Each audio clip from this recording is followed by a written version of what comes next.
La política funciona, las políticas no. Política en el sentido de politics, un mecanismo de convivencia, y políticas en el sentido de policy, de instrumentos para cambiar las cosas. Las políticas en Argentina no funcionan porque el Estado está desmantelado. El Estado dejó de ser un motor con un volante que te conduce en la dirección que vos orientes el volante, para pasar a ser un conjunto de tuberías que transfieren dinero de un lugar al otro, pero no tiene prácticamente capacidad regulatoria ni impulsionadora. Así que lo que vemos es que el Estado está presente pero no se mueve, está quietito, lo único que hace es sacarle a algunos para ponerle a otros, redistribuye, pero dejó de cumplir un papel como regulador de la producción. Así que, ¿qué es lo que tiene la política? Congela la situación actual. Si comparamos con la alternativa de una sociedad violenta, en la cual los conflictos se dirimen por la fuerza, esto es bueno. Si comparamos con una sociedad que se mueve hacia adelante, que tiene un Estado que regula los conflictos y que implementa políticas que permiten contribuir al crecimiento, esto es malo. La estabilidad política es parálisis y al mismo tiempo es paz social. Ese es el vaso, medio lleno y medio vacío. El problema no es económico, sino político. Esto lo dicen todos los economistas. El problema es político, porque técnicamente, dicen los economistas, todos sabemos cuál es la solución. Eso es falso. El problema argentino no es político, es económico. Y no es político porque sería un problema político si la cuestión fuera el autoritarismo o la violencia. En Argentina el problema es el crecimiento y es la inflación. Entonces es económico. El problema es económico. No crecemos y aumentan los precios. Eso es un problema económico. Pero la política puede brindar la solución o no. Y no la brinda. El problema de la política es que no resuelve los problemas económicos. Pero si pensamos que la solución es técnica, ¿sí?, le erramos, no hay consenso técnico sobre esto. La solución solo puede ser política, pero porque el problema es económico, y el problema económico es un problema de producción y distribución. Así que, de nuevo, estamos en una estabilidad que para algunos es vista como paz y para otros es vista como parálisis. La cuestión es cómo hacemos para arreglar lo que no funciona sin romper lo que sí. ¿Cómo hacemos para salir de la parálisis sin salir de la paz? Y esta es una pregunta importante en una América Latina que está violenta, muy violenta. Bueno, la cuestión es cómo salimos de los consensos tóxicos. No es cómo llegamos a consensos productivos solamente, es cómo salir de los consensos tóxicos. No todos los consensos son buenos. En Argentina tenemos consensos sobre malas políticas y tenemos desacuerdos sobre las buenas políticas. Mira, para la discusión que hay en Juntos por el Cambio en este momento, está Patricia Bullrich, que quiere ser disruptiva, dice estos consensos son negativos, y está Horacio Rodríguez Larreta, el PRO, más que Juntos por el Cambio, porque en el radicalismo hay otras posiciones. Patricia Bullrich cree que esto se arregla con la mitad más uno, y Rodríguez Larreta piensa que no alcanza con la mitad más uno, que hace falta un consenso del 70%.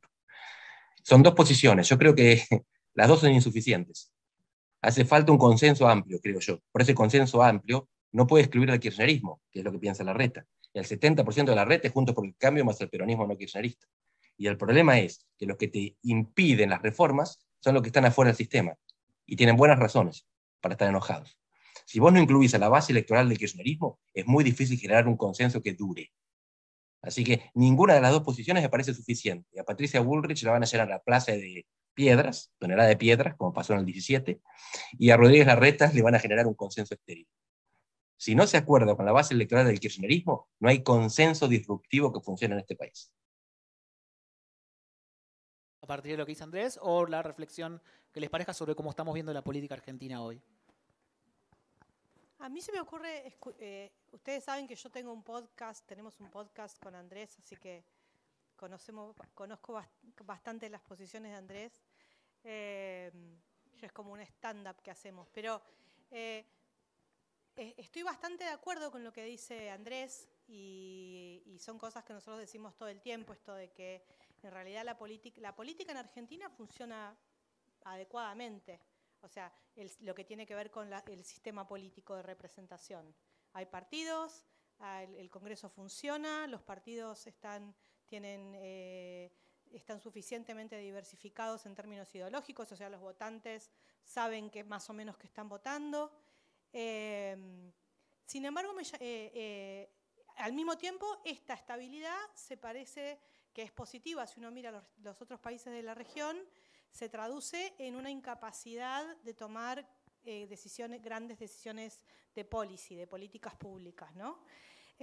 Ahora, yo diría, no estoy en desacuerdo con lo que dice Andrés, pero me parece que la variable para pensar o sea, no estaría de acuerdo en el hecho de que quien traba estos movimientos es la base electoral del kirchnerismo.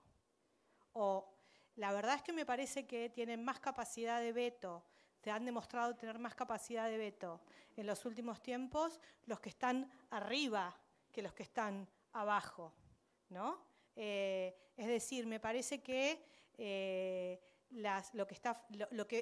no sé si estaría yo de acuerdo en la idea de que lo que impide tomar ciertas decisiones de fondo es el temor a una especie de rebelión de los desposeídos, ¿no? Me parece que en realidad lo que podemos ver en los últimos 10 años es que en muchos casos esta imposibilidad tiene que ver con los intereses cruzados de los sectores empresarios, del establishment, que tampoco están de acuerdo entre ellos en quién va a ganar y quién va a perder. Porque cuando uno tiene que tomar estas decisiones, que yo coincido con Andrés en que son las que hoy se están discutiendo, la política discute ganadores y perdedores. ¿Qué sectores van a ganar y qué sectores van a perder? Y es cierto que nadie quiere ser perdedor, y es cierto que los sectores de la economía popular defienden sus recursos, es cierto que los sectores trabajadores sindicalizados defienden sus recursos, pero en muchos casos, si uno mira ciertas políticas, el caso de la energía, el caso de discutir la renta agrícola, el caso de discutir modelos de producción industrial, etcétera, etcétera, lo que uno se da cuenta es que los que no están de acuerdo o donde no se puede salir de ese empate entre quién va a ganar y quién va a perder, son los sectores empresarios y los sectores del capital. Me parece que está bien lo que dice Andrés, pero me parece que mirar solamente en un momento en el cual los sectores populares en los últimos años en Argentina mostraron que no están muy empoderados políticamente, sino más bien al contrario, ¿no? Me parece que no solamente hay que mirar la representación política y sectorial de los que están abajo, sino también de los que están arriba, en su capacidad de bloquear estos procesos de toma de decisiones. Bueno, en principio agradecerles a todos y bueno, es un honor, digamos, estar acá y más siguiendo esta cadena de reflexión de Andrés y de María Esperanza. Coincido que hay un problema de distribución, si no reflexionemos cómo puede ser que Rosario, teniendo el segundo puerto más importante en agroexportación, no tiene financiamiento para su propio sistema de transporte. Para los que estamos en el interior sí sabemos de que hay un problema y lo vemos todos los días, en todos los lugares donde faltan recursos. Entonces esa desigualdad se hace carne en cada uno de nosotros cada vez que estamos en la calle. Ahora, en cuanto a la perspectiva política de hoy, en estas coaliciones que están en tensión y que incluso se resquebrajan en sus polos con candidatos antisistema que se manifiestan y que meten a toda la política en un conjunto llamado casta o sistema político con una connotación negativa.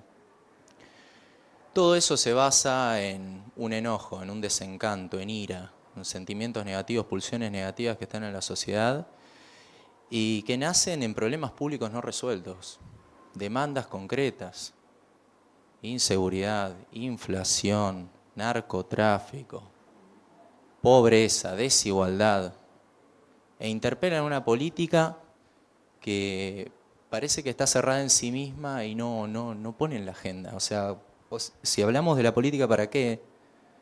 Hablamos, digamos, de la política como un talento, una vocación, para generar cambios, insertar sin embargos, o al menos, si no se pueden resolver los problemas, por lo menos ponerlo en la agenda pública.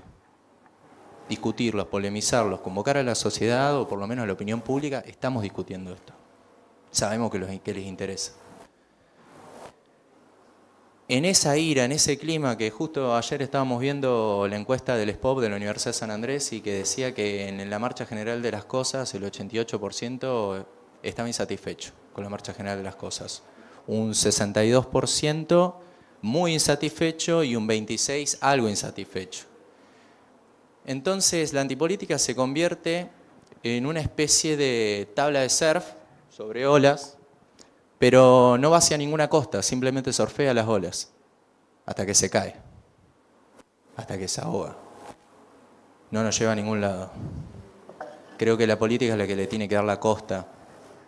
Y me adelanto un poco, digamos, lo que tenía pensado para hoy, pero me acordé de mi clase de psicología de la secundaria. Hay un mecanismo de defensa que se llama el mecanismo de sublimación, que consiste en cómo convertir las pulsiones agresivas, la bronca, el odio, la ira, en algo creativo.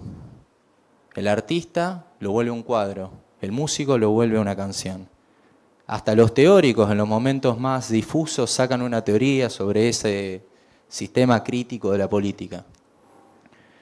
Y bueno, creo que es la política la que tiene que encontrar ese mecanismo de sublimación hoy para generar un cambio transformacional, como los que vimos en Chile o en Colombia, con sus diferencias, ¿no?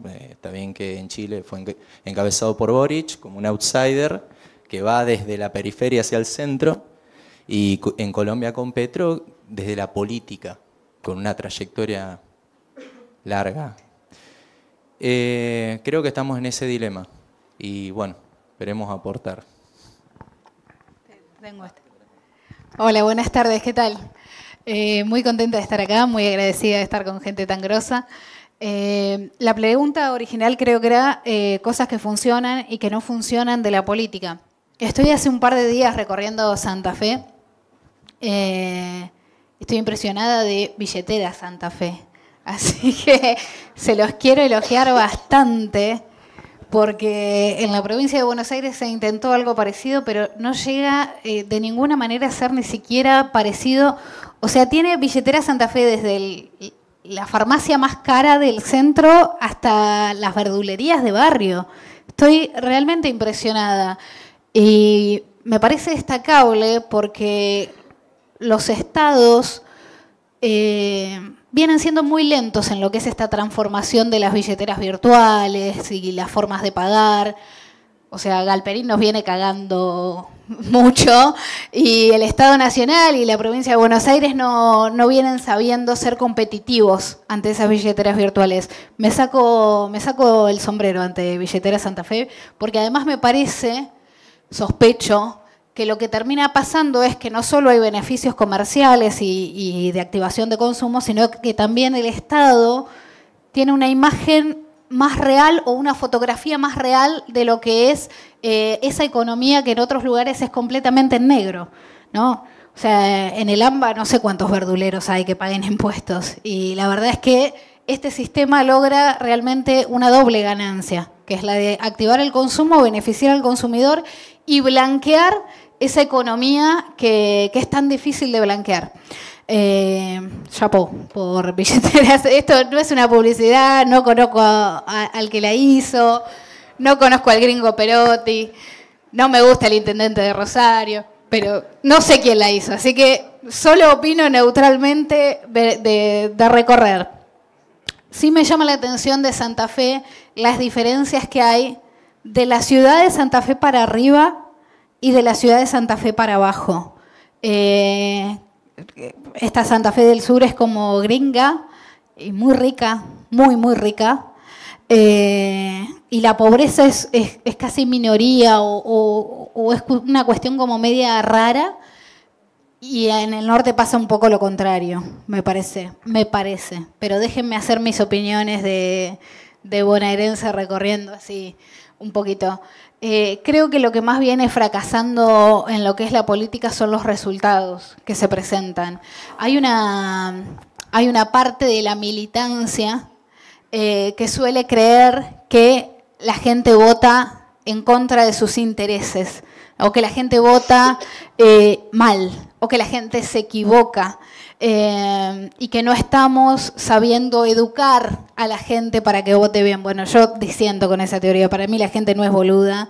Para mí la gente vota a quien realmente siente que lo va a representar o porque quien se sienta representado.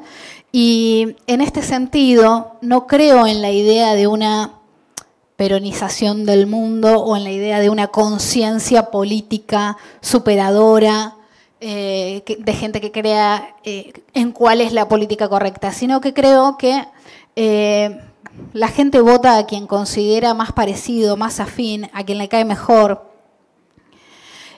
y también a quien le da resultados y a quien le da respuestas. Y cuando la política deja de dar soluciones, ¿no?, y se pierde en la épica y en la superestructura y no arregla la calle o no arregla una red de colectivos, quiero destacar lo malo que es el colectivo acá en Rosario, si me disculpan. Como les digo lo bueno y les digo lo malo. Me vine caminando acá del hotel donde estoy. Me cansé de esperar. Puede ser que no sea la norma y que haya tenido mala suerte, pero obviamente los voy a ya estigmatizar y voy a decir que el transporte en Rosario es una porquería.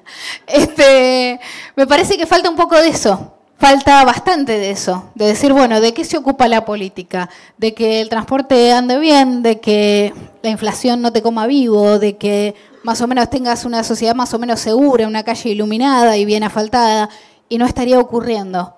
No estaría ocurriendo porque la política se escucha a sí misma, la política escucha a los políticos y tiene muy poco de esa concreción real de resultados que hace que muchos sectores antipolíticos sean exitosos. ¿Por qué? Porque la política no ha dado resultados. Yo creo que no es tan fuerte como creemos y tenemos la suerte de que estos antipolíticos son bastante cachivache y tienen una organización que no llega a ser territorial y no llega a ser exitoso. Y eso nos da un respiro y nos da una posibilidad de construcción y de que nos den quizás otra posibilidad. Yo no doy por sentado que la derecha va a ganar en 2023. Me niego a dar por sentado eso. Creo que la gente espera cosas de la política, cosas concretas, y es momento de ponerse a laburar en eso, más que en la comunicación, más que en los recursos, más que, qué sé yo, en otras cosas que nos parecen súper importantes también, pero que hoy en día no hay otra agenda que no sea la inflación, no hay otra agenda que no sea lo caro que está todo, no hay otra agenda que no sea el grado de criminalidad que hay, y la gente espera resultados en eso. Tenemos la ventaja de que todavía esperan, porque no ha estallado la sociedad, y todos venimos pensando, bueno, el semestre que viene estalla, el año que viene estalla, y no estalla más. Así que yo creo que eso es una muestra de la gran paciencia que tenemos los argentinos, y la política, si sabe ser prolija, tiene que aprovechar esa cordialidad que está teniendo el pueblo. Buenísimo. Y tomando esto que dice Mayra con respecto a la falta de resultados sobre todo de la última década, ¿no? Y cómo este esquema más bipolar que parecía como tallado en piedra, parece que un poco está descongelándose. Hay que ver qué pasa en 2023. También tomando esto que decía Alan con respecto a al desencanto, la ira y cómo se alimentan distintas opciones electorales. Le preguntábamos a Andrés cómo está viendo, digamos, esta reconfiguración del mapa político, cuáles son las distintas alternativas. Así que por ahí está bueno escucharlo y a partir también de lo que él diga, después profundizar, debatir y demás. Argentina tiene dos clases sociales, los sectores populares y las clases medias, y cada uno se encarna en los partidos que la representan. La política argentina es como es, porque la sociedad argentina es como es. Tiene todas las rifas compradas para que le pase lo mismo que le pasó a uno detrás del otro las terceras fuerzas argentinas desde el 83. Desde Allende hasta Alzogaray, hasta Aldo Rico, hasta Chacho Álvarez, Ricardo López Murphy, la misma Lilita, de Narváez y Sergio Massa. El único que superó la maldición de las terceras fuerzas fue Mauricio Macri, porque hizo dos cosas que los demás no hicieron: seguir adelante después de una derrota y fundar un partido político. Con estas dos condiciones llegó a gobernar la Ciudad de Buenos Aires, y después de 2 mandatos en la Ciudad de Buenos Aires, gana la presidencia siendo un perfecto insider, y ya no más un outsider de la política argentina. Así que todos los antecedentes en Argentina te llevan a la dilución de Milei. Y él, por supuesto, que hace lo imposible para ayudar a esa dilución, él y su familia. Pero esto está, sobre todo, basado en un sistema electoral que es muy restrictivo, a diferencia de sistemas electorales más permisivos como el chileno o el brasileño, que permiten candidaturas independientes, cambios de partido y financiamiento estatal. En Argentina, si vos no tenés un partido político estructurado que fiscalice las elecciones, movilice, te ayude con la campaña, no ganás elecciones. Y si ganás, por supuesto que no puedes gobernar. La gente que esté insatisfecha va a seguir estando insatisfecha. Solo que uno puede votar perfectamente bien por odio contra alguien a alguien. Y por supuesto que Patricia Bullrich y Mauricio Macri son más vivos que él y le van a comer la base porque están apostando a eso. Patricia Bullrich, que está en política hace 50 años y pasó por todos los partidos existentes, se define a sí misma como outsider. Y los que la siguen le creen. Eso es lo necesario para parecer un líder anticasta. Y ella lo consigue bastante bien. Bien. Acá la invitación era preguntarles qué están viendo del fenómeno Milei, quizás como síntoma de algo que está pasando por abajo, qué perspectivas le ven, inclusive qué otras alternativas ven para que se procese ese malestar a través de otras alternativas quizás más de centro. Se habla mucho, está todo muy escrito en arena, ¿no? Pero la posibilidad de que se parta Juntos por el Cambio y aparezca quizás algo más por el centro. Bueno, un poco cómo están viendo la reconfiguración del mapa político en Argentina. Yo voy a hacer un poco de trampa. Y voy a hablar de otra cosa, ¿no? Porque en un cierto sentido Milei es una cosa excepcional y en otro sentido Milei no es nada excepcional. Y me gustaría retomar algo que estábamos charlando antes y mencionar un proceso que para mí es un proceso fundamental de la política argentina de los últimos 12 años y sin embargo nadie habla de esto, que es la porteñización de la política argentina, ¿no? Y ¿a qué me refiero con esto? Uno puede pensar si la causa fue la reforma del 94, uno puede discutir las causas, pero estamos viendo que cada vez más la política, y me refiero a la política presidencial y congresional nacional de la Argentina, se juega en un único distrito, que es todo el país, y donde su foco es la ciudad de Buenos Aires y la zona de la provincia de Buenos Aires. Ustedes son santafesinos, yo soy neuquina, ¿no? Pero fíjense, quiero retomar esta secuencia. Alfonsín bonaerense, Menem riojano, de la Rúa porteño, Néstor Kirchner de Santa Cruz. Pero después vino Cristina Fernández de Kirchner, que ya había hecho la mudanza a la provincia de Buenos Aires. Después viene Macri, después viene Alberto Fernández, que es otro porteño, y es muy probable, digo, si nos ponemos a mirar las figuras, empezamos a tirar figuras para 2023, Alberto Fernández el presidente porteño, Cristina Fernández de Kirchner, su base es la provincia de Buenos Aires. Milei es un fenómeno eminentemente porteño. O sea, es muy excepcional si yo lo miro desde lo ideológico, si yo miro desde dónde nació, cuál es su caja de resonancia, no es tan excepcional. Y así se va haciendo cada vez más difícil pensar una trayectoria política. Me gustaría tirar otro tema sobre la mesa, que es, no solamente si miramos lo ideológico, cada vez es más difícil pensar una trayectoria política que construya poder para gobernar Argentina desde la periferia hacia el centro, y no del centro hacia la periferia. Y esto impacta a ambas coaliciones políticas.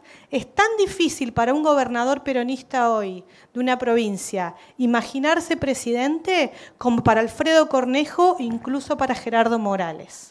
Y me parece, yo lo digo, tal vez tengo un sesgo porque soy provinciana, pero me parece que esto genera otros problemas, digamos, en el hecho de que las problemáticas, no es casual también que este estado como de empate, de empastamiento, también tiene que ver con que hay problemáticas que ni siquiera ingresan a la conciencia nacional, por decirlo así. Las problemáticas de las provincias, de las áreas productivas, es muy difícil que ingresen en la discusión, que está muy tomada por 4 o 5 temas, que son los 4 o 5 temas que nos bajan del sistema político y comunicacional centrado alrededor de la ciudad de Buenos Aires, ¿no? Entonces me parece que cuando miramos también es necesario incorporar otras variables, además de la variable partidaria, además tenemos que mirar qué está pasando con la estructura federal, regional y provincial de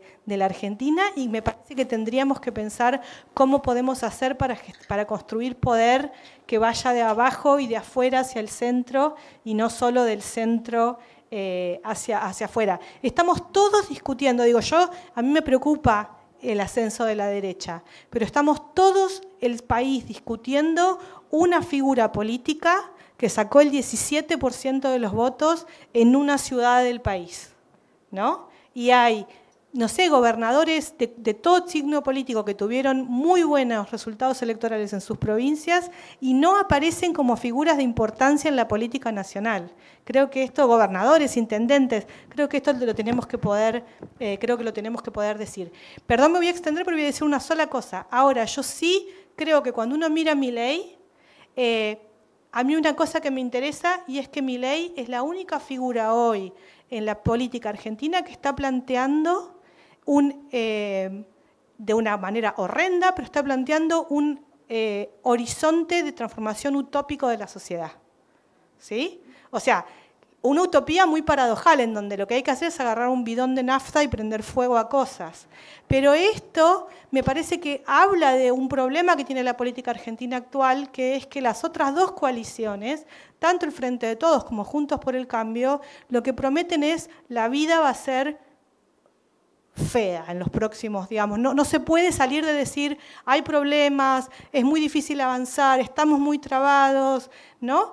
Me parece que, y con esto voy a terminar y voy a decir algo muy provocador y que yo sé que va a sonar mal, pero estoy en Rosario, que es la ciudad donde escribía Roberto Fontana Rosa, así que creo que puedo decir algo así. La política en Argentina hoy tiene la obligación de mentir.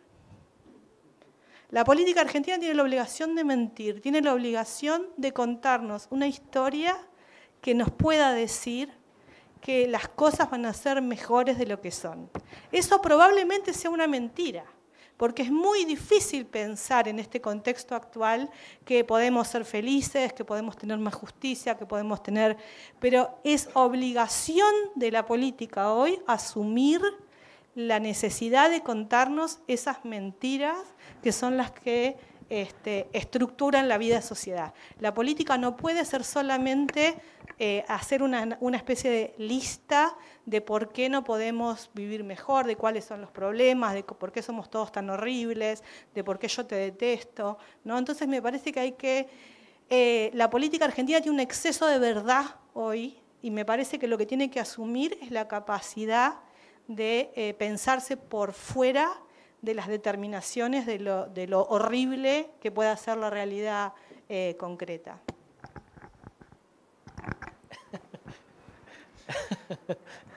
Y bueno, es complicado esto. Téngame paciencia. No, bueno, Milei. En principio, bueno, yo di la metáfora de la tabla de surf. Yo sigo creyendo de que uno no puede enojar a toda la población para ser presidente.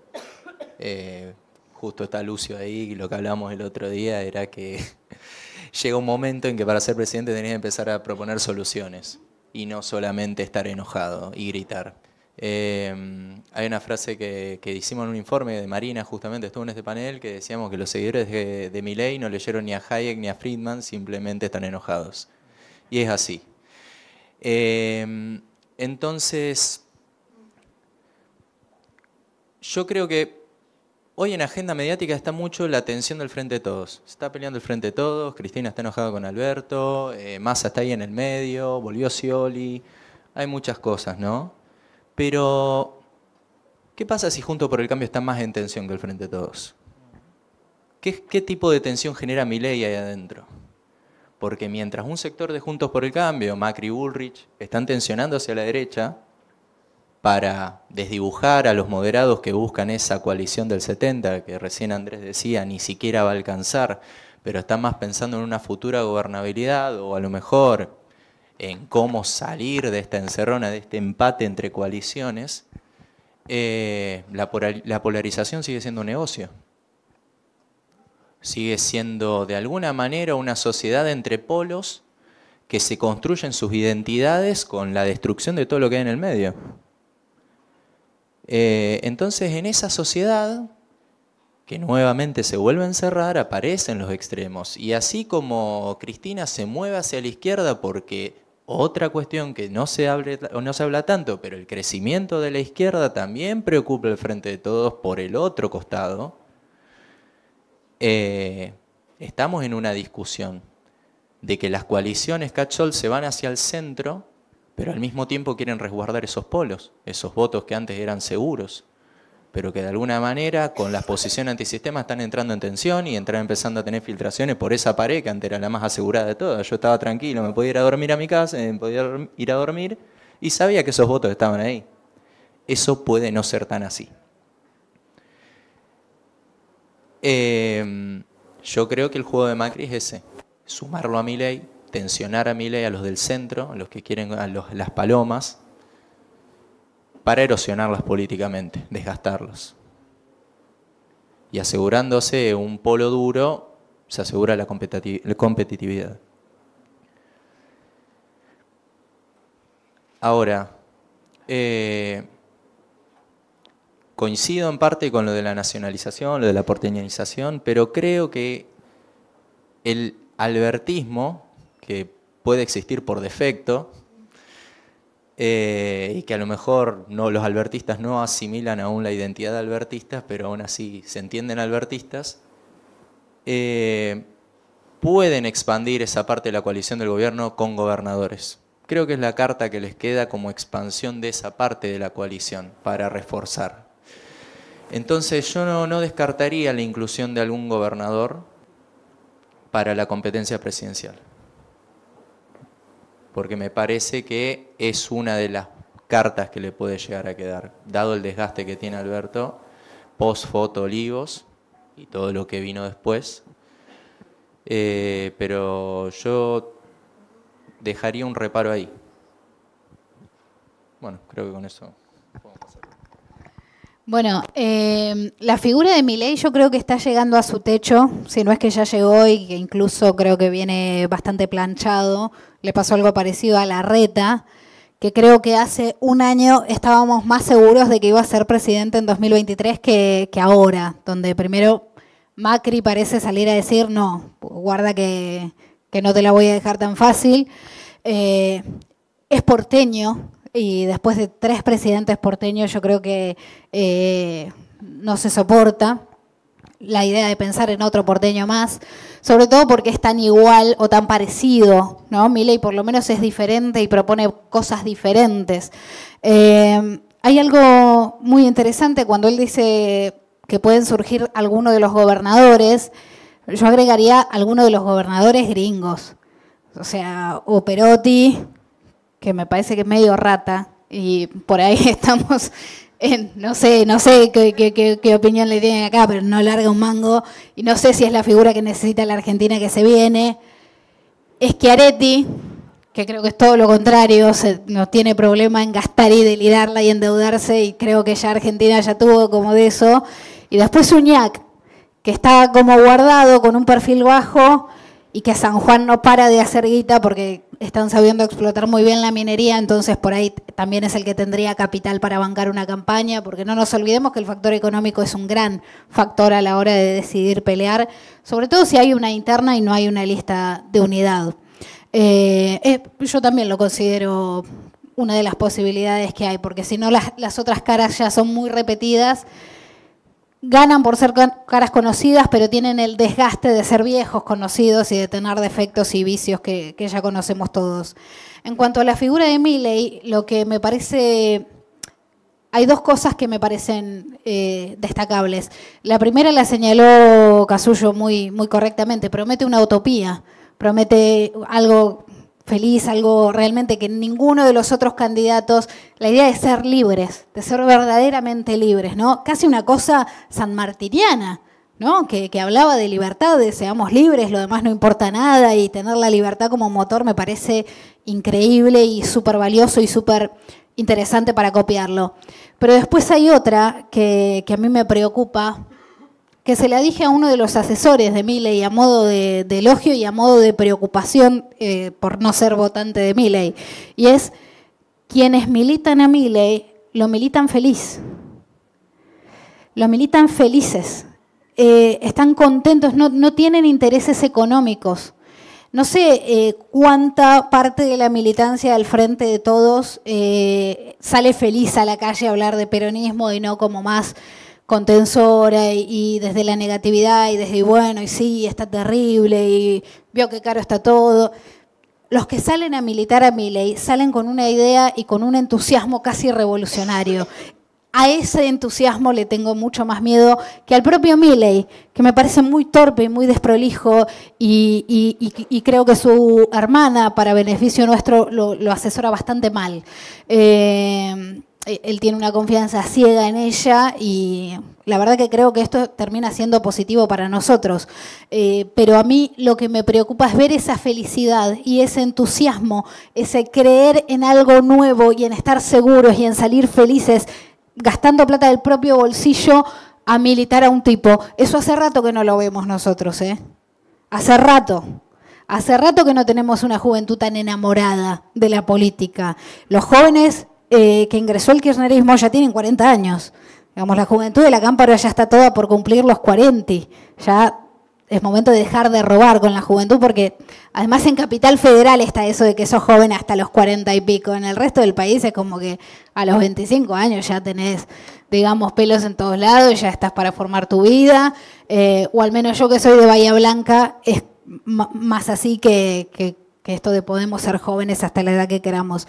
Así que a mí me parece que Milei ya no está entre los que compiten. Creo que llegó a un techo. Creo que lo de los órganos, esta declaración que tuvo de vender los órganos y qué sé yo, hay muy pocas cosas en las que los argentinos estamos todos de acuerdo, muy pocas, y creo que justo se vino a meter con una de esas en la que todos estamos de acuerdo y a todos nos parece ridículo.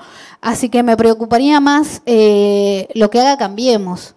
Lo que haga Cambiemos. Creo que ellos se muestran siempre civilizados, se muestran siempre como que las internas de ellos no son asesinas, creo que por dentro quieren matarse unos a otros, pero me preocupa porque son prolijos, porque tienen recursos, porque tienen medios, porque saben ganar elecciones y ya lo han demostrado, porque tienen además un poder mediático muy superior al del peronismo o al de las opciones de no derecha, y creo que me preocupa más eso.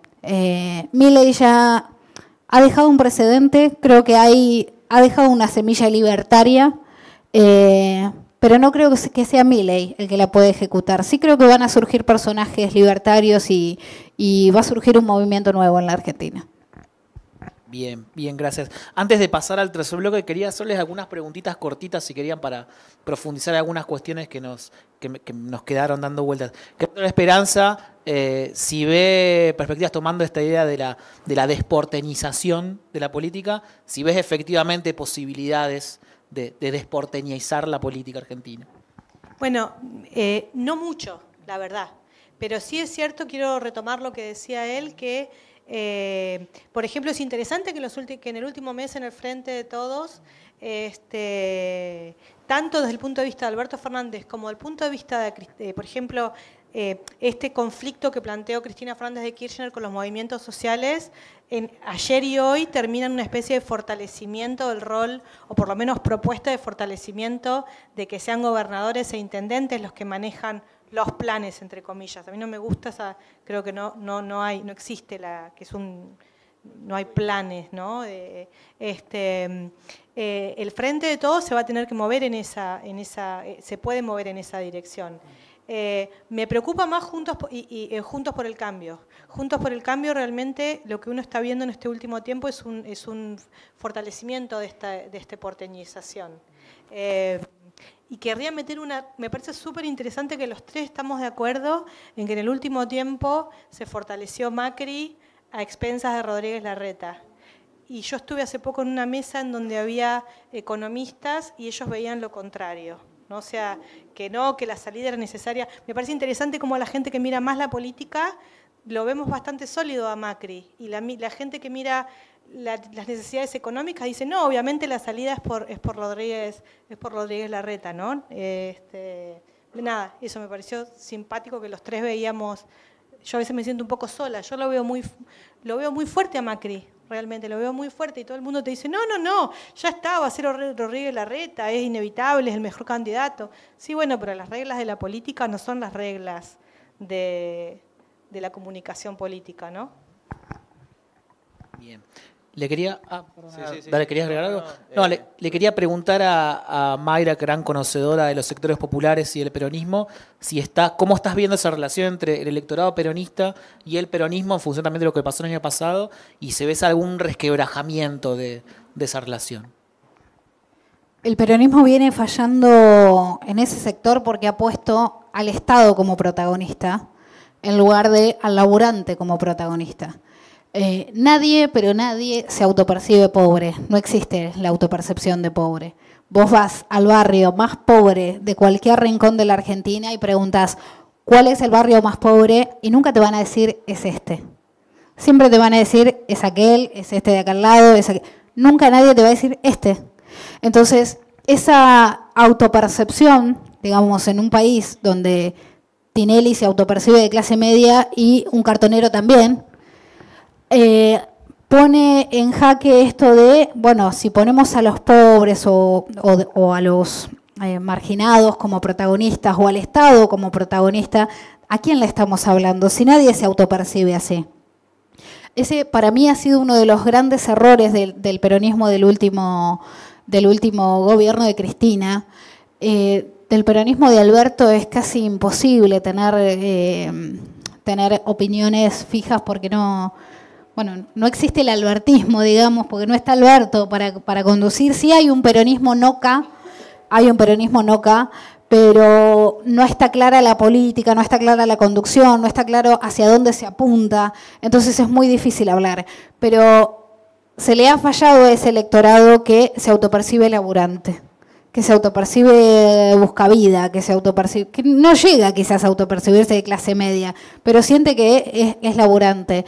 Y hay algo que es terrible, porque muchos sectores, creo, del peronismo más K, han tomado conceptos gorilas y por el entusiasmo de ser el extremo, de ser lo que no son los gorilas, han abrazado cosas que no se condicen con las banderas peronistas. Y estoy hablando, por ejemplo, de abrazar la marginalidad en lugar de pretender erradicarla, ¿no? Estoy hablando de, por ejemplo, abrazar a la miseria para sacarlos de ahí y no para tener una visión de, bueno, hagamos un día de los valores villeros. Son una de esas cosas que no sé bien o no entiendo bien qué proponen o qué pretenden. O en esta idea de no odiamos a los pobres porque no somos la derecha, entonces decimos que los pobres son lo más grande que hay. Y hay una idealización plena de los pobres, ¿no? Como si en los barrios no hubiera gente jodida, gente buena, gente mala, gente resentida, como en todos los sectores. Entonces, creo que en eso que hoy es la pobreza, si tomamos a la pobreza como un bloque, creo que la mitad de arriba es esa clase media que hoy no tiene un mango, que se autopercibe de clase media, se sabe de clase media por su cultura y que lo único que necesita es que la economía se acomode un poco, que baje la inflación, porque son personas que no van a ir a golpear la puerta del Estado, que no esperan nada del Estado ni de la política, que solo quieren aprovechar su capital cultural y laboral para salir adelante. Y en la mitad de abajo está lo más problemático, sobre todo porque en el fondo del fondo tenés una pobreza que es casi impermeable, donde tenés la pobreza rural, donde tenés la pobreza de los últimos cordones de los conurbanos, donde tenés esa pobreza que aunque la economía repunte sigue más o menos igual, y aunque la economía se caiga también siguen igual. Y en el medio tenés esos que no saben para dónde agarrar. Porque por un lado aparece el Estado con políticas que si te acercás a la militancia se pueden sumar, y por otro lado la salida tradicional o legítima económica, que es el trabajo, no aparece como movilidad económica. Entonces, para las personas que viven en barrios muy muy pobres, trabajar solo representa un valor cultural. No representa una movilidad en los ingresos económicos. Eso es inadmisible en un gobierno peronista. En un gobierno peronista el trabajo aparece como la movilidad económica. Ser trabajador es sinónimo de vivir en un bienestar. Hoy en día trabajadores, incluso profesionales, enfermeras, maestros, están bajo la línea de la pobreza, lo cual es completamente inadmisible y hace que el trabajo pierda esa legitimidad, de que el trabajo es algo deseable, de que el trabajo es algo que dignifica, de que el trabajo es algo que mejora la sociedad. Y mientras no ajustemos esas variables, vamos a seguir perdiendo laburantes, porque viven como laburantes, aspiran a ser de clase media, pero sus ingresos son de miseria total. Entonces, todo el esquema de trabajo y de salidas tradicionales de la pobreza o de búsqueda de la prosperidad pierden toda legitimidad. Bien, y por último le quería preguntar a Alan, también en función de lo que venía planteando Mayra recién, hay un debate que hay también bastante que se ve en redes sociales, por ejemplo Nacho Ramírez, que va a estar la semana que viene en este ciclo, por ejemplo él planteó la hipótesis de la derechización de la sociedad, un cambio, desplazamiento hacia la derecha de ciertos valores de la sociedad argentina. ¿Ustedes están leyendo eso? ¿Comparten ese diagnóstico? ¿Lo ven de otra forma? Bueno, primero un saludo al gran Nacho. Yo soy producto de su posgrado, así que... Bueno, a ver, yo creo que el tema de la derechización, que hasta me cuesta pronunciarlo, es por tema. Yo no lo metería todo en un paquete. Yo creo que las posiciones respecto de temas son volátiles. Uno puede a lo mejor estar a favor de determinada cuestión, endurecimiento de penas, ejemplo, pero en otras cuestiones puede ser más progresista.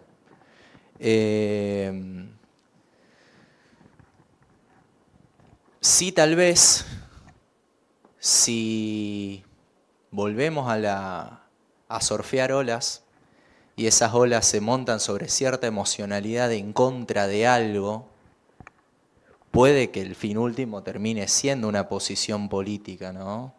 Montada sobre una emocionalidad en contra de algo, construida en un negativo, porque al fin y al cabo, bueno, en comunicación política siempre tenemos un adversario y en base a eso se construyen los discursos. La palabra adversativa de Eliseo Verón, ¿no? Eso por un lado. Por otro, retomo lo que dijo Mayra digamos, del peronismo. Yo creo que ahí hay una cuestión. ¿A quién le habla el peronismo? Ese peronismo que lo hizo ganar a Alberto. Por eso, digamos, también estaba esta cuestión de los gobernadores, porque Cristina es un 30%. Te aseguro una base electoral no lo suficientemente competitiva como para ganar. Entonces necesitas ese tape-off. Ella tiene un tope y necesita reconvencer o volver a persuadir a ese sector de la población. Si Alberto está desgastado, va a necesitar un nuevo jugador ahí, la coalición del Frente de Todos. Pero si se siguen construyendo, siguen quedando estas zonas vacías discursivas a las que nadie le habla en la sociedad suelta, la política, o la dirigencia política mejor, continúa en esta encerrona de esta polarización que es mutuamente provechosa y que son discursos y palabras que nos reconstituyen identitariamente, pero que no le hablan a esa parte de la opinión pública que está preocupada por los problemas reales, las cuestiones públicas socialmente problematizables. Esos vacíos generan lugares de tensión donde se pueden construir liderazgos y emociones que deriven en, a lo mejor, derechización, si se quiere. Pero tal vez puede pasar eso como no. Todo es relativo, es ciencia política. Bien, y pensando en lo que puede llegar a venir o no hacia adelante, ahí pasamos a la última parte de este debate, que tiene que ver con cómo estamos viendo el futuro que viene, cómo es el tránsito hacia 2023, pensando que estamos en un mundo turbulento, en guerra, en cambios, una región convulsionada, Argentina en una situación bastante frágil también. Entonces, bueno, escuchamos a Andrés y después intercambiamos.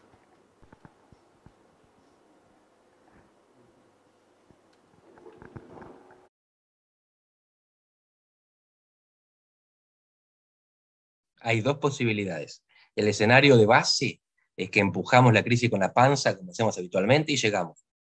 Porque hay que pasar 2 inviernos. No es fácil, porque va a faltar gas y van a aumentar las tarifas. Y en América Latina el aumento de tarifas significa estallido social. Pero el gobierno apuesta a que hay mundial a fin de año, y si se pasa este invierno, se llega al fin de año, pasamos la explosión de diciembre porque la gente va a estar viendo los partidos. Y después vienen las vacaciones, y después empieza la campaña. Y el segundo invierno llega en el medio de la campaña, que va a estar calentita, así que va a compensar la falta de gas. Este es el escenario base. Después, cualquier cosa puede prender la mecha. Puede ser un fogonazo cambiario. Puede ser un evento, un episodio de violencia institucional. Un chico o chica que aparezca muerto en una comisaría. Puede ser un escándalo de corrupción. Si pasa eso, el escenario de base se rompe en 1000 pedacitos y somos, vos ponés el nombre que prefieras, Bolivia, Chile, Brasil en 2013, el Caracazo. Todo puede pasar, pero en principio, si no hay un estallido imprevisto, el gobierno tiene condiciones para manipular la platita y llegar hasta las elecciones. No me imagino un reacomodamiento de la economía sin explosión. Y esa explosión tiene muchas formas. Puede tener la forma espontánea o puede tener la forma programada, el ajuste. En cualquiera de los dos casos depende cómo se llega, cómo se entra y quién la administra. Si es el peronismo, que tiene un cierto control de la calle, o es la oposición, que tiende a perder el control de la calle. Y ahora, la cuestión importante, cuando hablamos de calle, pensamos a nivel nacional. En realidad, la calle es capital y conurbano, es el AMBA, la zona metropolitana. Explotan los pobres de conurbano en la capital. Cuando los medios nacionales hacen eco de los piquetes y dicen, miren lo que pasa en el país, eso no pasa en el país, pasa en el AMBA. Si el próximo gobierno se da cuenta de esto y consigue sacar su mentalidad, sus políticas, sus ministerios de la zona metropolitana, cambia la situación. Si no, el país explota cuando explote Buenos Aires. Sí, por la siguiente razón, otra vez. Es analítica, lo que hago es diagnóstico más que pronóstico. Argentina en 1930 se rompe política y económicamente, se rompe la Constitución y se rompe el modelo agroexportador. Después de 50 años recuperamos la Constitución, recuperamos la democracia. Nos falta recuperar un modelo económico.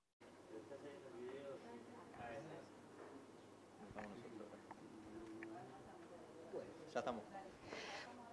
Bueno. ¿Por qué recuperamos la democracia? Tuvimos dos cosas. Primero, una tremenda crisis, sobre todo la derrota de Malvinas. Y segundo, un tremendo liderazgo. El de Alfonsín, que vio más allá, se dio cuenta de estructurar las heridas del pasado y mirar para adelante. En la economía necesitamos lo mismo. Una tremenda crisis y un importante liderazgo. La crisis la tuvimos en 2001 y no la supimos aprovechar. Nos la comimos en una década. Teníamos todo.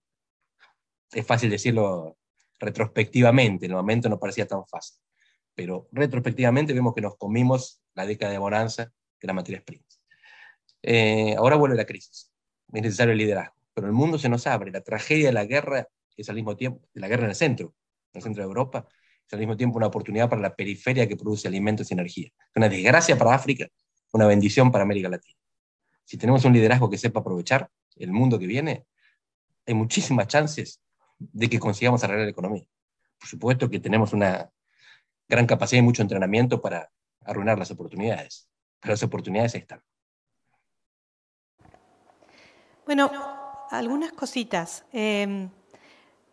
Lo primero, me parece que también, me interesa poner un poco en valor porque estamos como muy bajón, ¿no? Las capacidades que sí tenemos, o sea, la economía está mal, la inflación está muy mal, el maple de huevos donde yo vivo sale 700 pesos, o sea, todo eso es absolutamente inevitable. Pero me parece que también tenemos que pensar que hay capacidades que no necesariamente están en la política y no necesariamente están en las empresas, pero que están, ¿no? Si uno mira 2 años, en un momento dado parecía que todos nos moríamos de COVID. Ahora pasaron 2 años, está el 85% de la población vacunada y no estoy diciendo que esto sea un éxito necesariamente de un gobierno, ¿sí? O sea, se demostró que la sociedad argentina seguía apostando a la salud pública, que iba a aceptar las vacunas, que hay un montón de capacidades en los sistemas de salud, en las pymes que se pusieron a fabricar respiradores, me parece, en los barrios que se pusieron a resolver la crisis social que fue muy profunda, cayó 10% el PBI en Argentina del 2020, me parece que todo eso es importante decirlo y que no se trata de inventar algo nuevo, que se trata de maneras de articular y de potenciar capacidades que sí están. Me parece que ese es el desafío para el 2023 y para más allá del 2023. Eso me parece importante empezar la discusión por ahí. Me parece que además la política argentina hay cosas que sí funcionan. La política argentina hay cosas que sí funcionan. Hoy mismo la Corte Suprema de Estados Unidos acaba de decir que no existe el derecho al aborto. En Argentina esa discusión se dio 2 veces, se dio en el Congreso, se dio con 2 resultados diferentes, la sociedad aceptó esos resultados, o sea, es casi excepcional pensar que podemos dar esas discusiones que son profundas, que son constitutivas, que las podemos dar de una manera intensa y pacífica y productiva. Nada indica que dentro de 2 años esta decisión no se puede volver a discutir, hay que estar, yo sé de qué lado me encuentro, pero me congratulo de que estas discusiones se puedan dar de esta manera. Me parece importantísimo lo que dice Andrés de mirar los liderazgos, pero también me parece que tienen que ser liderazgos que construyan nuevas maneras de articular. Me gustó lo que decía Mayra. Yo estoy muy preocupada pensando que no puede ser que pensemos mercado o solo Estado. Me parece que ahora el desafío está en pensar nuevas maneras de comunidad. Cuando Milei dice que vendamos los órganos, lo que está diciendo es que no hay ninguna idea de comunidad que nos conecte. Ya es algo que es más que neoliberal. La derecha neoliberal iba en contra de la idea del Estado. Pero esto no es lo que estamos en contra. El libertarianismo ahora lo que dice es, el Estado inclusive me puede gustar, si disciplina a los que no me gustan a mí. Lo que yo no creo es que yo creo que no tengo ninguna obligación recíproca con otra persona, en tanto persona. O sea, si yo tengo más plata, me corresponde que me pueda comprar un riñón sin ningún problema, no me importa lo que te pasa. Me parece que lo que estamos hoy discutiendo son ideas de comunidad, de cómo nos encontramos, en qué espacio nos vamos a cruzar, de qué manera vamos a construir relaciones, vamos a construir poder. Y me parece que ahí es donde yo veo que tenemos que la política tiene que concentrarse, y no solo la política, sino el activismo también. Y me gustaría cerrar con una sola idea. La verdad, me parece súper interesante los que discutimos todo lo que hemos charlado acá sobre los pobres, pero la verdad, si yo les puedo decir algo, en Argentina lo que hay que mirar es a los ricos. O sea, en Argentina los pobres están sobreestudiados. Les puedo dar una lista de bibliografías de 60 libros sobre antropología, clientelismo, redes asociativas, cómo se organizan, cómo eligen los consumos. El problema de Argentina es qué hacen los ricos de la Argentina. ¿Qué piensan? ¿Cómo viven? Porque, ojo, ¿cómo toman decisiones? Ustedes saben esto que decimos de tomar la calle, el trabajo de articulación que tiene que hacer una población de un barrio popular para tomar una calle es algo que un dueño de una gran empresa argentina lo hace levantando un teléfono y hablando con un editor general de un diario o con un ministro, ¿no? Y sobre eso nosotros no sabemos nada. O sea, cualquier idea de discusión de la política argentina en donde miremos solo los partidos, solo los movimientos sociales y no estemos pensando qué están haciendo políticamente los ricos, que como decía Adam Smith, son el sector mejor coordinado y más naturalmente coordinado de la sociedad, estamos girando en falso. O sea, vuelvo a repetir esto, para generar las transformaciones estructurales que la Argentina necesita, no se trata solamente de pensar cómo organizamos los barrios, cómo organizamos el trabajo, sino qué hacemos con los que realmente cortan el bacalao y que tienen una capacidad, y en momentos de crisis como los que estamos mirando ahora, mucho mayor de tomar, de incidir en estas grandes decisiones y que no están en estas discusiones públicas que nosotros estamos teniendo.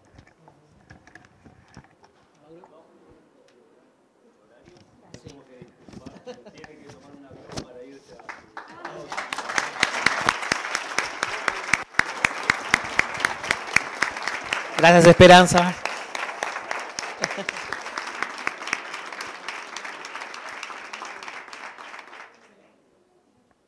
Bueno, esto qué regalito nos dejó Mayra ahora, ¿no?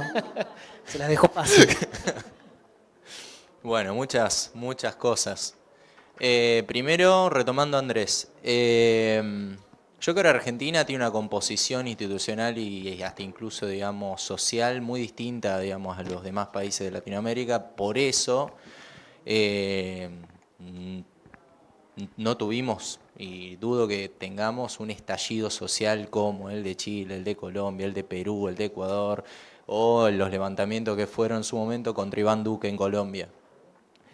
Creo que el peronismo tiene un poder infraestructural que permite regular de alguna manera el territorio.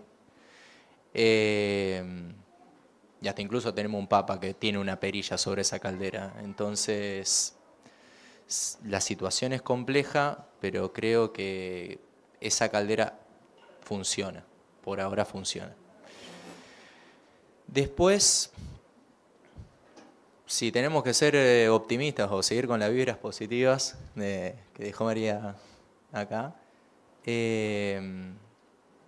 yo insistiría, uno, creo que la política tiene el deber de entablar un diálogo intergeneracional, de no negarle a los jóvenes ser parte de las discusiones, sino incorporar sus discursos, incorporar sus temas en las agendas. Un ejemplo muy simple. Cuando un gobierno de índole provincial o nacional llega, tiene que armar el gabinete, ¿qué lugar ocupa el Ministerio de Medio Ambiente en su nómina?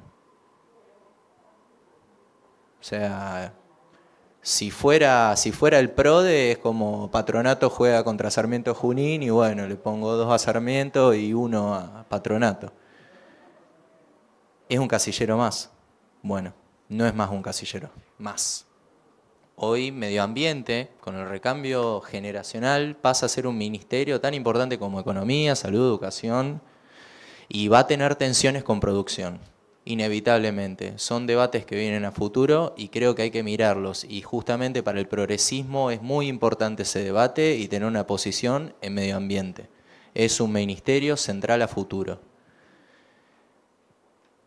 Ahora, con respecto a una sociedad con un 88% de insatisfacción, enojada, furiosa, vuelvo a insistir con el mecanismo de sublimación, porque creo que ahí es donde se encuentra lo más bello de la política, en cómo convertir esas pulsiones de bronca, de odio, en algo nuevo, en algo creativo. En Chile derivó en una reforma constitucional, en Colombia derivó en algo inédito como que la izquierda llegue a ser gobierno. La política tiene el deber de aportar esa creatividad.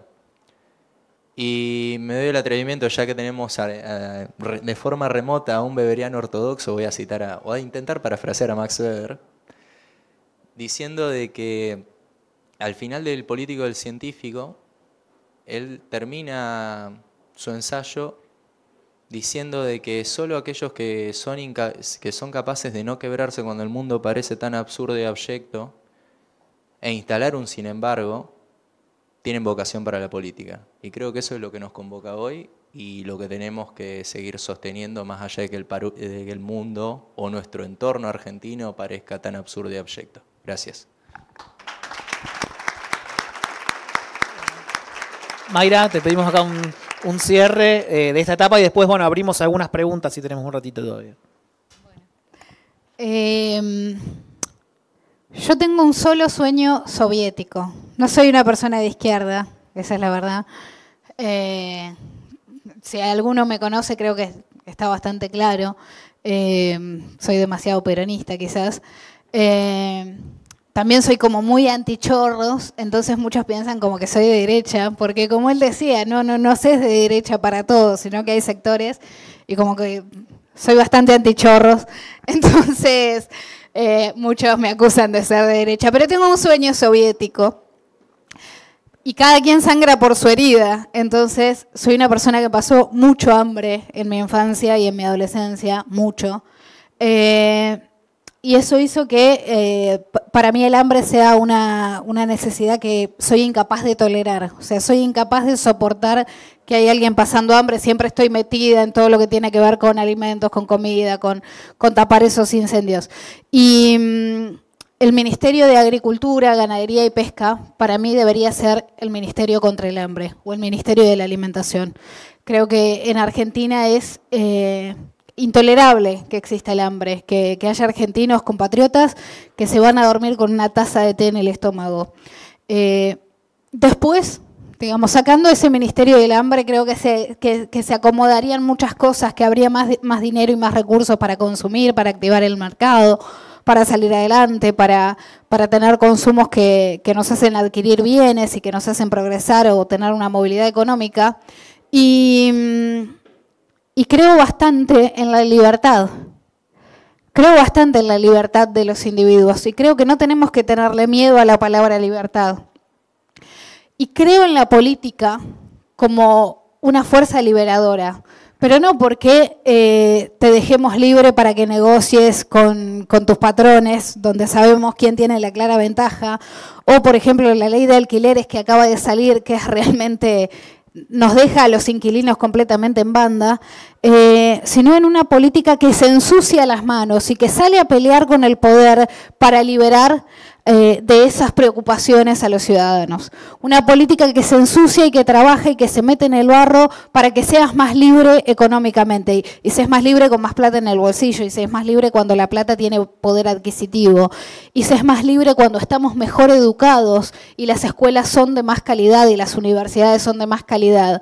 Así que no le tengamos miedo a la libertad, no le tengamos miedo a la posibilidad de liberar compatriotas, sino que demos esta batalla con la política como una fuerza que es la que toma la disputa, que es la que recoge ese guante y pelea para que los argentinos y las argentinas sean más libres y estén menos oprimidos por la pobreza, por la incapacidad económica, por las políticas que los excluyen o por los sectores que los dejan marginados y fuera de toda capacidad de decisión. Así que recuperemos la bandera de la libertad y peleemos para que los compatriotas sean mucho más libres. Bueno, ahora tenemos un ratito para hacer algunas preguntas. Si alguien del público quiere hacer alguna pregunta para Alan, para Mayra, está el micrófono abierto.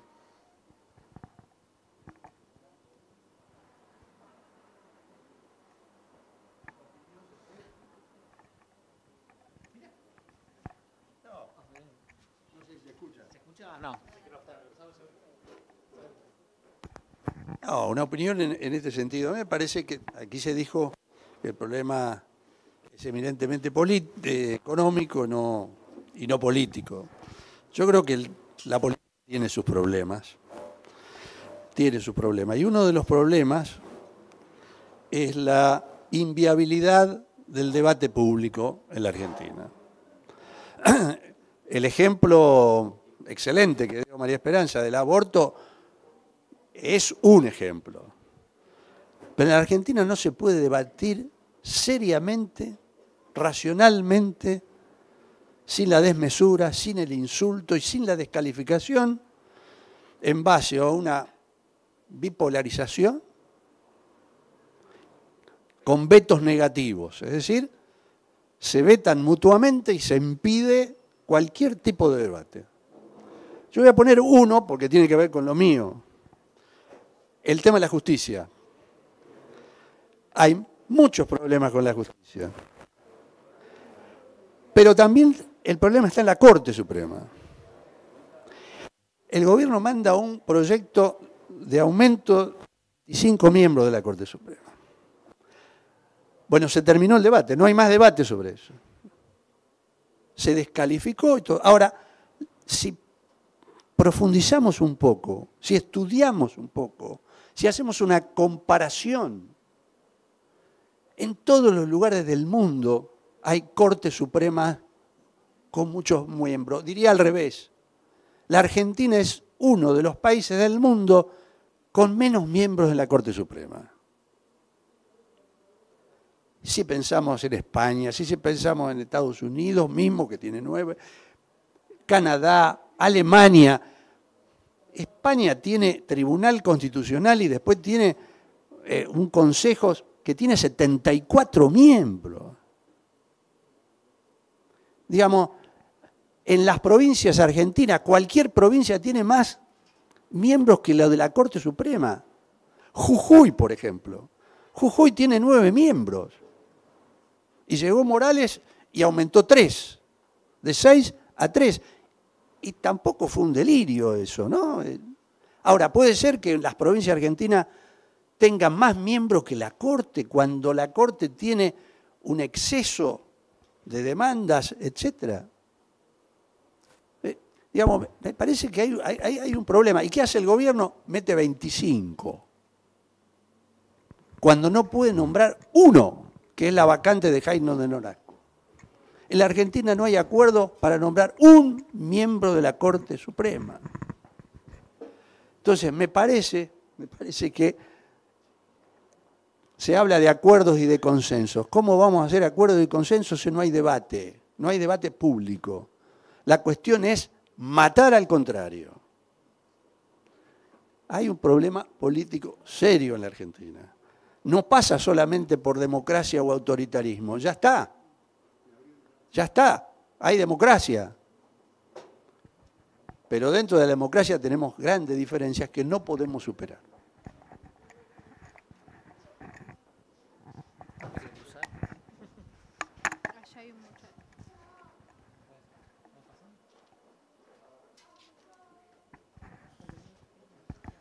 Hola, buenas tardes. Bueno, un gusto la charla, escucharlos. Me gustaría saber qué opinan o si tienen algún análisis acerca de lo que hace poquito Rodríguez Larreta largó como Te votarías o una campaña, porque, bueno, muy subjetivamente o muy hasta incluso de prejuicio,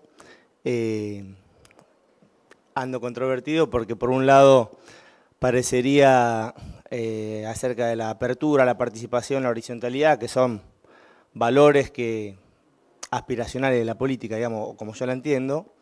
Y por otro lado, me resulta, insisto, puede ser un prejuicio, demagógico, efectista, que quiere correr a los libertarios.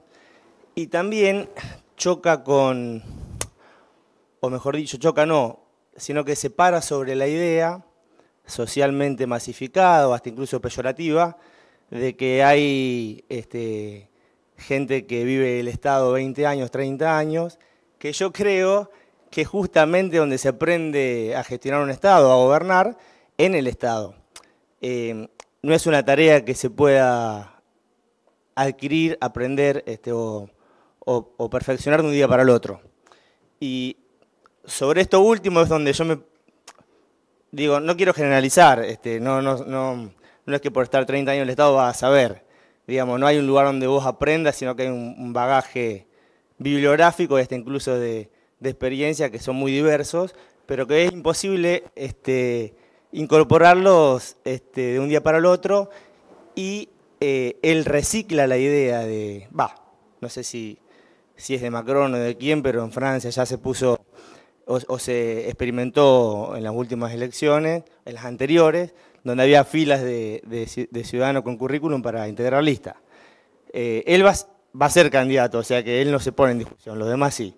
La idea de participación y de apertura o de hacer parte de la ciudadanía en las decisiones, no la vuelca en qué sé yo, en plebiscito o en asambleas o en reuniones de gabinete ampliada para definir cuestiones concretas, sino que hace esta medida, me parece a mí, proselitista. Pero bueno, es una apreciación muy subjetiva con mis escasos elementos.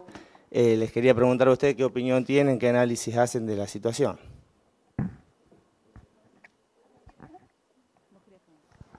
Hola, ¿cómo andás? En principio, lo que me parece es justamente polemizante, ¿no? O sea, digamos, lo que se busca es un poquito esto de ser disruptivo con estos elementos, ¿no?, que nos permiten diferenciarnos de los demás. Miren lo que hago yo y esto no lo hizo nunca nadie y bueno, con esto yo le doy participación, un atajo cognitivo que expresa la participación de una parte de la sociedad, ¿no?, en mi composición, en mi armado.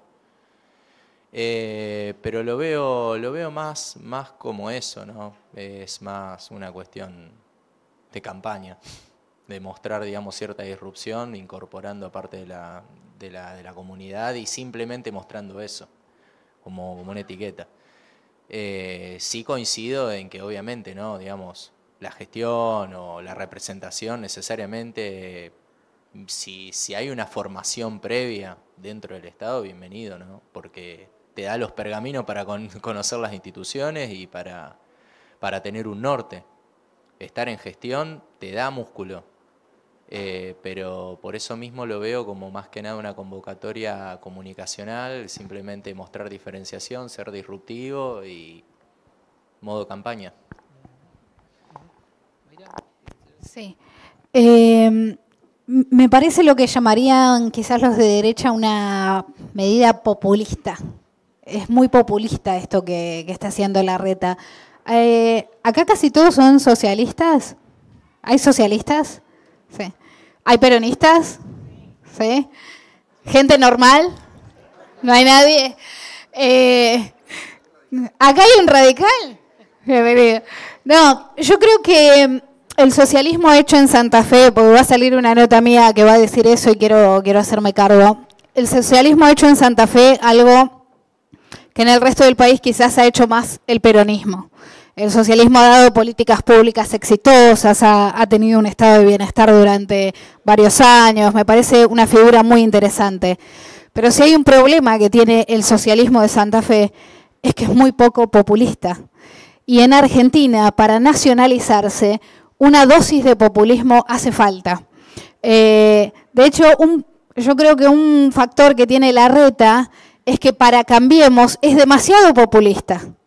Porque Larreta tiene algunas cosas filoperonoides, ¿no? Esto, por ejemplo, ahora con lo que está ahora, algo que Macri suele ser más polarizado, mirá que yo no soy como este.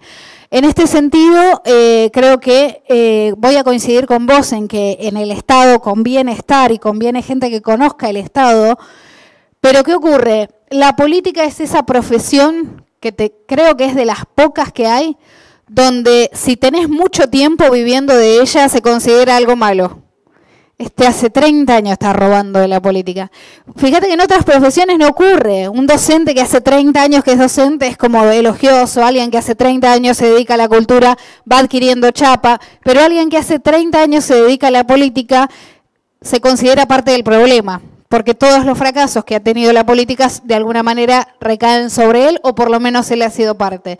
Eso en el sentido común. Pero yo creo como vos que la política es algo que se aprende ejerciéndolo y que por lo tanto no hay que tenerle miedo a la política profesional o a los que hacen política, a los políticos.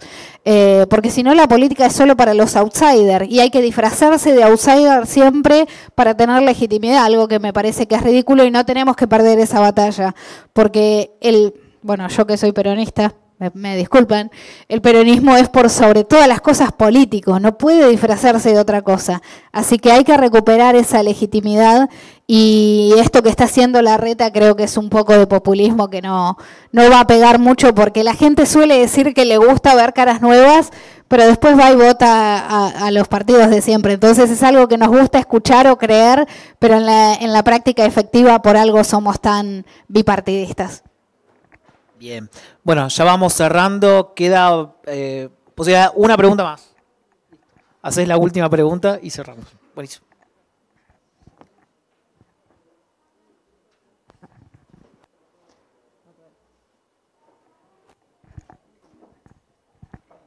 Me dio un poco de pánico escénico ahora.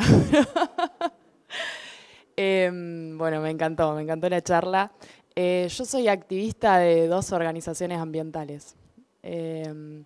y se me ocurrieron varias cosas a raíz de lo que dijiste del Ministerio de Ambiente, que las fui anotando, perdón, voy a leer mi machetito, pero si a mí hay algo que me preocupa un montón de la juventud ambientalista es la falta de credibilidad que tiene la política en cuestiones ambientales. Hace más de, por poner un ejemplo local, acá en Rosario hace más de 1 año y medio, cortamos puentes, no, ya perdí la cuenta de cuántas veces cortamos el puente, salimos a luchar, pedimos basta de respirar humo y la verdad, sinceramente, y siento y sentimos desde el ambientalismo que perdimos el hilo de qué es lo que pasa realmente, que no se da respuestas en la política. Queremos una ley de humedales hace más de 1 año y medio y no se está discutiendo. Yo creo en la política, creo que es una herramienta hermosa para lograr cosas muy lindas, pero la verdad que desde la juventud, y a mí me asusta, la falta de credibilidad, esto que decía, que ya no creemos, al menos en cuestiones ambientales, que se den soluciones reales, tangibles, efectivas. Bueno, nada, un poco, si podían dar una opinión acerca de eso, estaría bueno. Gracias.